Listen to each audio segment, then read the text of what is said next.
Have I got a good one for you today? Oh, hey everyone. Man, this thing is so cool.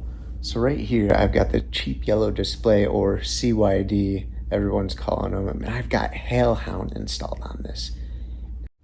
But first, what exactly is this board? This is the HailHound CYD. I picked mine up for about 20 bucks on Amazon, but you can find them anywhere from, I don't know, like 10 bucks to 25 bucks, 30 bucks, I don't know. It all depends on the seller and any deals. So don't quote me on the exact price or any of that, but they're very affordable. But let's get back into this. So let me give you a quick tour of the board. On the bottom, you've got the USB port, and on the other side of it, you got another USB port on the right here, but you don't really need that one. You only want to use the USB-C. And then up here at the top, you've got the reset and boot buttons. Over on the right side, there's an SD card slot. And up here near the top, you've got the ESP32 chip. And just below that, it's a tiny little multicolored NeoPixel LED. And of course, this board features a fantastic built-in touch display. Alright, let's get into flashing the firmware. First, head over to GitHub and go to the repository Jesse C. Hale /HailHound CYD. Once you're there, click on Releases over on the right-hand side. You'll need to download 4 files from here. So we're going to go download the bootloader bin right here, and then the boot app bin, and then this HailHound CYD bin, and finally this partitions bin. After downloading them, I recommend creating a folder on your desktop and calling it HailHound and putting all these files in there so everything stays organized. Next, we're going to use an excellent ESP Web Flasher tool from SpaceHun website. Just go to spacehun.com, sorry if I'm saying that wrong, but then scroll down to the ESP Web Flasher. Before we begin, make sure you have a good quality data cable ready, not just a charging cable. It's also very important to have the correct drivers installed for this ESP32 chip. This board is based on the common ESP32 2432S028, the cheap yellow display variant, and most users need the CH340 USB to serial drivers. You can easily find and download the latest CH340 drivers with a quick search.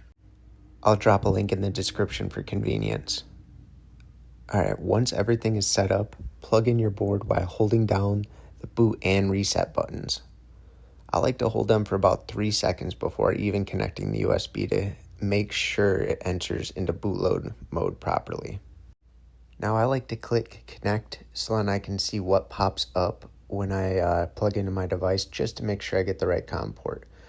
Next up, we got to make sure the addresses are going to the correct bins and, vice versa and all that good stuff. So we've got bootloader, which will be first, and that's at 1,000. And then under that, we'll have partitions at 8,000. And then under that, we'll have the boot app bin, which that'll be at E and then 000. And then finally, we have HailHound CYD, and that bin address will be 10,000. Double check those addresses and make sure that everything's in the correct spot and click program. This should take a few minutes.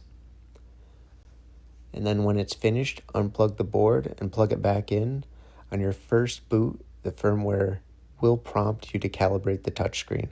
Just tap the crosshairs in each corner as they appear. After that, after you've successfully calibrated and saved it, you can go ahead and hit the boot button to exit. And that's on the back here. If the screen's colors look inverted or washed out white, it's probably because the display's inverted, so you'll have to change that in the settings. Mine wasn't that way, so it wasn't the case for me.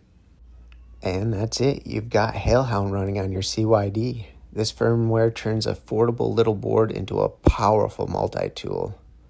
And it's also really cool because it comes with like a little Grove connector with some pins connected, so you can add little modules to it or expand it to some cool stuff. So I'm just very excited about seeing what I can do with this. And always remember, this video is for educational and informational purposes only. The tools and techniques demonstrated are intended for The use on devices you own or have explicit permission to test. Always ensure you comply with all applicable local, state, and federal laws. I am not responsible for misuse or damage that may cause from resulting of this guide.